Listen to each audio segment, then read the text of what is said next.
Here's a psychological truth you might not be ready for. People who have few or no friends aren't typically antisocial, cold, or difficult. In fact, they share 5 deeply uncommon traits that almost nobody understands. Psychologists call this the silent disconnect pattern. And here's what makes it both fascinating and painful. Most of these people didn't choose to be alone. Their personality, their emotional history, and the way they see the world simply doesn't fit with the majority. By the end of this video, I'm going to reveal all 5 of these traits in detail. But more importantly, I'm going to show you the exact psychological mechanism that keeps this pattern alive, and the one simple shift that can break the cycle. This isn't about becoming more extroverted or faking who you are. It's about understanding why connection feels so difficult and what you can actually do about it. So stay with me, because what I'm about to share in the second half of this video could completely change how you approach relationships. Let's start with the first 3 traits that create this pattern. Trait 1. Extreme self-demand. Most people who have few friends share a very quiet trait. They are extraordinarily hard on themselves.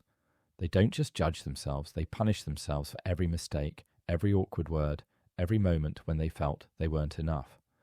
Psychology calls this internalized hyper-self-criticism.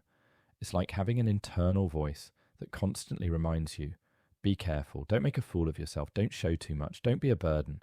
The result? They don't dare to show themselves as they truly are. And if you don't show yourself, people feel like they can't get close to you.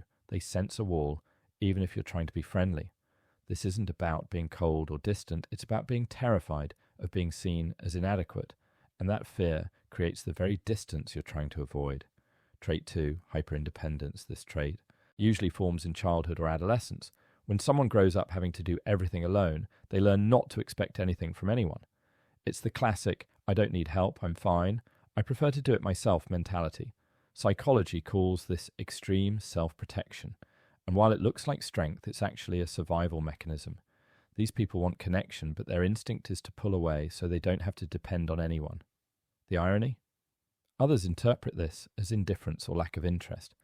They think you don't care when in reality you care so much that you're protecting yourself from disappointment. And that misinterpretation leaves you even more isolated. Trait 3. Rejection, sensitivity. People with few friends are often extremely sensitive to rejection, even imagined rejection.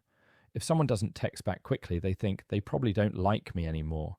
If someone changes their tone, they assume, I said something wrong. If a plan gets cancelled, they feel, I knew they didn't really want to see me. Psychology calls this anticipated rejection.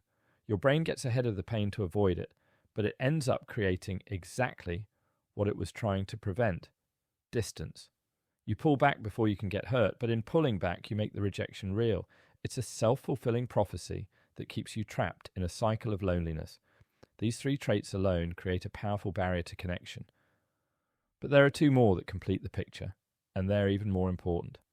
Before we continue, if you're finding this valuable, do me a favor, hit that subscribe button and turn on notifications so you don't miss future videos where we dive deep into psychology and human behavior. And if this video is resonating with you, leave a like. It really helps the algorithm show this to more people who need to hear it. Also, drop a comment below telling me which of these traits you relate to most.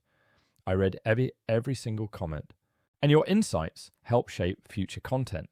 Sometimes just naming what you're experiencing can be the first step toward changing it. All right, let's keep going, because the next 2 traits are where things get really interesting. Trait 4, emotional depth. This trait is fascinating. People with few friends aren't cold, they're deep. They're not interested in empty conversations.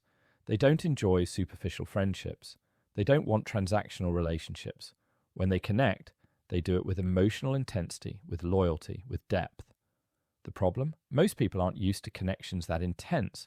Most social interactions are light, surface level, easy. People talk about the weather, about work, about things that don't really matter.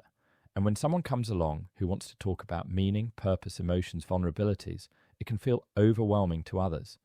This difference in emotional operating levels creates distance. You're not difficult, you're deep. And depth always scares people who live on the surface. They sense that being close to you would require something from them, something real, something vulnerable, and many people aren't ready for that. But here's what most people don't realize. This isn't a flaw. It's actually a strength. The world needs people who care deeply, who think deeply, who feel deeply. The challenge is finding others who operate at that same level, and that takes time. Trait 5. Silent observation. People with few or no friends are often silent observers. They notice micro-expressions, they perceive energy shifts, they remember details others overlook. They catch intentions and detect inauthenticity from a mile away. Psychology calls this social hyper-observation. This makes them incredibly perceptive, but also more cautious. They quickly detect toxic dynamics and prefer to walk away rather than engage in social games. They see through manipulation, through fake friendships, through people who are only nice, when they want something. And once you see those patterns clearly, you can't unsee them. The result? Few friendships, but highly selective ones. Few connections, but genuine ones. Quality over quantity becomes not just a preference, but a necessity for emotional survival. The complete pattern. Now, when you put all 5 traits together, a very clear psychological pattern emerges. High self-demand plus hyper-independence plus rejection sensitivity plus emotional depth plus silent observation, people who feel immensely but show very little, people who love intensely but express it quietly, people who value connection but fear being hurt again.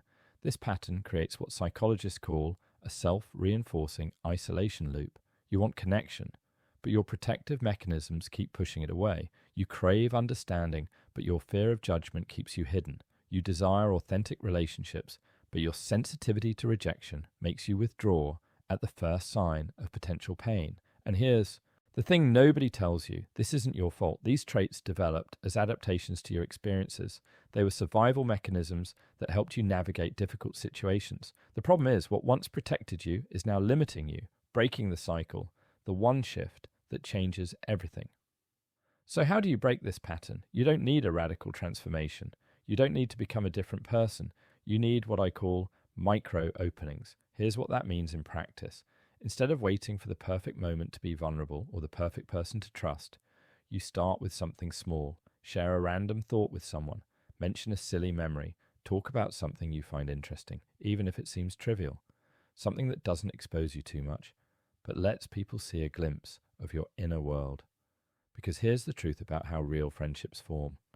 They don't start with deep, meaningful conversations. They start with small, repeated moments of openness.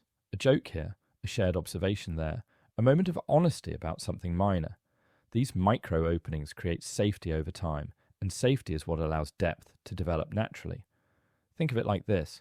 You're not trying to knock down the wall you've built. You're just opening a small window, then another, then maybe a door. Gradually, carefully, at your own pace. The beautiful thing about micro openings is that they're low risk. If someone doesn't respond well to a small share, you haven't exposed yourself too much. But if they do respond well, you've created a tiny bridge, and bridges are built one plank at a time. If you saw yourself in this video, I want you to know something important. You're not broken. You're not too much or too difficult or too different. You're just more conscious than most people. You feel more, you see more, you understand more about how relationships actually work. The challenge isn't to change who you are. The challenge is to find people who can meet you where you are and to give them enough glimpses of your inner world that they have a chance to do that. Remember, real connection doesn't require you to be perfect. It requires you to be present. It doesn't require you to have it all figured out. It requires you to be willing to be seen. Even just a little bit, even just sometimes. You don't need 100 friends. You need a few real ones. And those friendships start with one micro opening. One small moment of letting someone in. That's it. That's where real connection begins. So here's my challenge for you this week. Find one small, low-stakes way to let someone see a bit more of who you really are. It could be as simple as sharing what you're genuinely thinking instead of giving the expected answer, or mentioning something you care about instead of keeping the conversation surface level. Just one micro opening, that's all. If this video helped you understand yourself better, subscribe to this channel. We dive deep into psychology, human behavior, and the patterns that shape our lives. Hit that notification bell so you don't miss the next one. And remember, being selective about who you let into your life isn't a weakness, it's wisdom. You're not alone in feeling alone, you're just waiting for the right people to show up. And when you start opening those small windows, they will. Thanks for watching. I'll see you in the next video.